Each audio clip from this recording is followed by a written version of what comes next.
Thanks for joining us for today's Excel quick tip of the XLookup.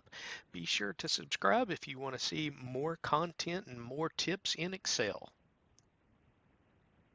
Here we are in Microsoft Excel and we're going to look at the XLookup function.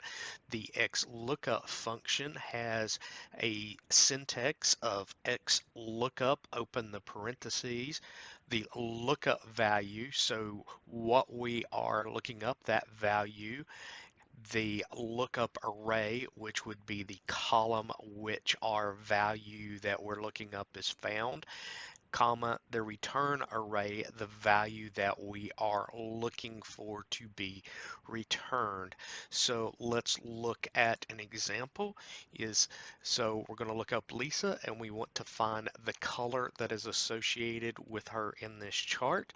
So it's equal to the X lookup, open the parentheses of the value we want to look up, and it could be a static value or it could be a cell, comma, where Lisa appears in the table, comma, the lookup array or the return array, which would be the value that we want returned, comma, or parentheses, and is equal to rows. So Lisa and rows. Now let's find the number. So it would be equal to the X lookup. Again, the lookup value, comma, the array or the column that Lisa appears, comma, and the return.